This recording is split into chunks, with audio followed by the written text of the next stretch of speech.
Bismillahirrahmanirrahim. Assalamualaikum warahmatullahi wabarakatuh. Alhamdulillahirabbil alamin. Kita bertemu kembali pada pelajaran fikih. Namun seperti biasanya sebelum kita belajar, marilah kita bersama-sama membaca doa belajar. Ya anak-anakku semua, posisi doa ya. Doa belajar dimulai. Bismillahirrahmanirrahim. Raditu billahi rabba wa bil islami dina wa bi muhammadin nabiyya wa rasula. Rabbi zidni ilman warzuqni fahman. Amin. Alhamdulillah anak-anakku semua, semoga kita semua dalam keadaan sehat walafiat ya. Dan ibu guru berharap anak-anakku semua fokus menerima atau mendengarkan penjelasan pelajaran fikih yang ibu guru akan sampaikan. Ya anak-anakku semua, sekarang buka buku cetaknya, buku cetak fikih, yaitu pada halaman 77. Ya, kita akan mempelajari pelajaran 6, yaitu tentang tayamum. Ya, anak-anakku semua, kembali buka buku cetaknya pada halaman 79, yaitu bagian D, lafal niat tayamum. Namun sebelum memasuki niat tayamum, minggu lalu telah kita pelajari yaitu tentang syarat-syarat tayamum ya, dan sunnah tayamum ya. Jadi syarat-syarat tayamum dan sunnah tayamum, di mana syarat-syarat tayamum adalah jika ingin berwudu ya, namun kita tidak mendapatkan atau menemukan air bersih ya, boleh kita bertayamum. Contohnya misalnya karena musim kemarau yang cukup panjang sehingga tidak menemukan air bersih atau air sumur, air sungai ya, yang tentunya apabila kita ingin sholat maka kita harus berwudu. Namun pengganti dari berwudu jika tidak menemukan air adalah tayamum. Nah, dan sunnah tayamum ya, dimana sunnah tayamum itu juga ada 3 ya. Sunnah tayamum yang pertama adalah membaca basmalah, yang kedua meniup tanah atau debu dari kedua telapak tangan agar debu menjadi tipis, dan yang ketiga mendahulukan yang kanan dari yang kiri. Nah, di situ juga terdapat rukun tayamum, ada 4 ya. Yang pertama adalah niat, yang kedua mengusap muka dengan debu, yang ketiga mengusap kedua tangan sampai kedua siku, dan yang terakhir keempat yaitu tertib. Itulah penjelasan singkat tentang pelajaran kita yang minggu lalu, yaitu syarat-syarat tayamum dan sunnah tayamum.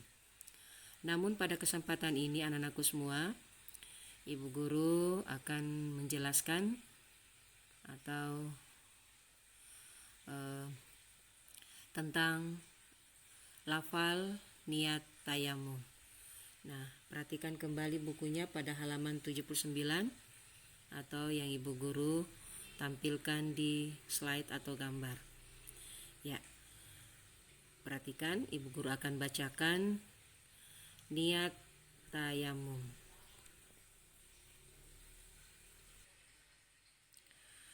Nawaitu tayammuma listibahatis sholati fardan lillahi ta'ala. Perhatikan kembali. Nawaitu tayammuma listibahatis sholati faradan lillahi ta'ala. Artinya, aku niat tayamum untuk mengerjakan sholat fardu karena Allah Ta'ala. Baik anak-anakku semua, Ibu Guru akan ulangi kembali lafal niat tayamum. Perhatikan. Nawaitu tayammuma listibahatis sholati faradan lillahi ta'ala. Ya, sekali lagi. Dan tolong anak-anakku semua ucapkan pula. Ya, perhatikan. Nawaitu tayammuma listibahatis sholati fardhan lillahi ta'ala. Ya, sekali lagi Ibu Guru bacakan, anak-anakku mengikuti ya. Nawaitu tayammuma listibahatis sholati fardhan lillahi ta'ala. Ya, bagus sekali. Nawaitu tayammuma listibahatis sholati fardhan lillahi ta'ala. Artinya, aku niat tayamum untuk mengerjakan sholat fardu karena Allah Ta'ala. Nah, itu merupakan lafal niat tayamum. Ya, semoga anak-anakku bisa menghafalkannya ya, karena cuma satu garis saja ya, dan kedengarannya juga lumayan gampang. Tinggal anak-anakku bagaimana bisa menghafalkannya ya. Tentunya dengan ucapan yang baik ya, yang benar sesuai dengan makhrajul hurufnya. Ya, anakku semua, setelah tadi kita bersama-sama melafalkan atau menyebutkan niat tayamum, sekarang buka kembali bukunya pada halaman 80, yaitu bagian E, praktek tayamum ya. Walaupun barangkali kita tidak langsung mempraktekkan, tetapi ada penjelasan tentang bagian-bagian dalam melakukan tayamum. Baik, Ibu Guru akan bacakan, perhatikan bukunya atau di slide yang Ibu Guru tampilkan ya. Praktek tayamum yang pertama adalah niat untuk melakukan tayamum, sebelumnya itu membaca basmalah ya, atau bismillahirrahmanirrahim. Nah, yang kedua, letakkan kedua telapak tangan di atas tanah atau debu, lalu tiup debu agar tidak terlalu tebal. Ya. Yang ketiga, usapkan tanah atau debu ke muka hingga rata. Yang keempat, letakkan kedua telapak tangan di atas tanah, lalu tiup debu agar tidak terlalu tebal.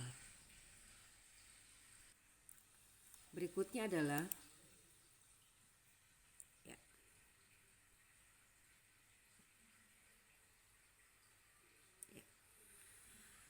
praktek tayamum yang kelima adalah usapkan tanah atau debu ke tangan kanan terlebih dahulu dengan menggunakan tangan kiri. Yang keenam, diawali dari ujung jari hingga siku, diputar ke bagian dalam sampai ke pergelangan tangan dan ibu jari. Yang ketujuh, lakukan hal yang sama saat mengusap tangan kiri. Kedelapan, lakukan secara berurutan. Dan yang kesembilan, berurutan berarti tertib. Ya, anak-anakku semua, Ibu Guru ulangi ya penjelasan tentang praktek tayamum.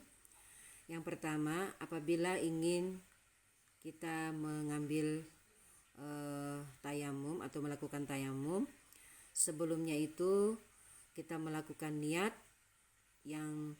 namun sebelum kita berniat kita membaca basmalah dulu atau bismillahirrahmanirrahim. Yang kedua telapak tangan kita kiri dan kanan kita letakkan di atas debu atau di tembok yang bersih. Kemudian setelah kita meletakkan ke tangan kita ke atas tanah atau di tembok yang merasa ada debunya yang bersih, lalu ditepuk-tepuk sedikit atau ditiup ya permukaan tangan kita. Setelah itu usapkan ke wajah atau di muka kita hingga rata ya. Seperti itu. Yang keempat yaitu kembali kedua telapak tangan kita simpan di atas tanah atau tembok ya, lalu tepuk-tepuk kembali ya atau ditiup agar debunya tidak terlalu tebal ya. Berikutnya ya, setelah tadi kita tepuk-tepuk tangan kita yang sudah kita letakkan di atas tanah atau di tembok atau ditiup, maka kemudian tangan kanan terlebih dahulu ya diusapkan ya dengan menggunakan tangan kiri. Jadi tangan kanannya yang diusap dengan menggunakan tangan kiri, yaitu diawali dari ujung jari dulu ya, kemudian kita usap atau tarik sampai ke siku bagian luar dulu, kemudian setelah di luar kita masuk ke bagian dalam pergelangan tangan kita dan ibu jari. Nah, itu sebelah kanan. Nah, yang kemudian kita melakukan hal yang sama lagi, meletakkan tangan kita di atas tanah atau tembok yang ada debunya yang bersih. Lalu sebelah kiri, tadinya kan sebelah kanan, kemudian sekarang kita usapkan lagi tangan kiri yang tentunya tangan kanan yang memegang pergelangan tangan kiri ya. Jadi yang kedelapan kemudian dilakukan secara berurutan. Nah, setelah secara berurutan terakhir adalah tertib.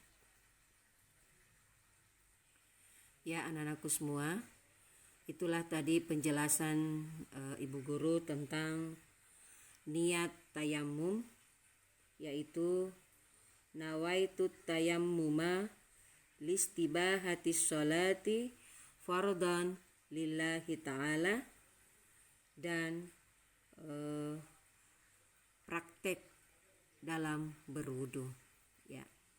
Semoga apa yang Ibu Guru sampaikan, apa yang Ibu Guru jelaskan ya tentang tayamum tersebut, semoga bermanfaat bagi anak-anakku semua. Dan tentunya Ibu Guru berharap anak-anakku semua belajar terus, mengulang-ulangi pelajaran yang telah lewat, walaupun sudah lama lewatnya ya, namun Ibu Guru berharap diulang-ulang terus ya, supaya anak-anakku semua lebih pintar lagi, lebih tahu ya. Karena kalau kita tidak membuka pelajaran-pelajaran yang lalu, tentunya kita tidak akan tahu ya, dan harus semakin rajin belajarnya ya, belajar menulis dan membaca. Dan baik, cukup sekian dulu pertemuan kita pada kesempatan ini, dan insya Allah minggu depan kita akan lanjutkan kembali materi kita tentang tayamum ya. Apabila ada kesalahan Ibu Guru mohon dimaafkan ya. Ibu Guru pesan mengingatkan lagi, anak-anakku tetap rajin belajar, tetap sholat, mengaji, dan jangan lupa membantu ayah dan bunda di rumah. Ya, cukup sekian. Akhirul kalam. Baik, kita bersama-sama membaca hamdalah. Alhamdulillahirabbil alamin. Assalamualaikum warahmatullahi wabarakatuh.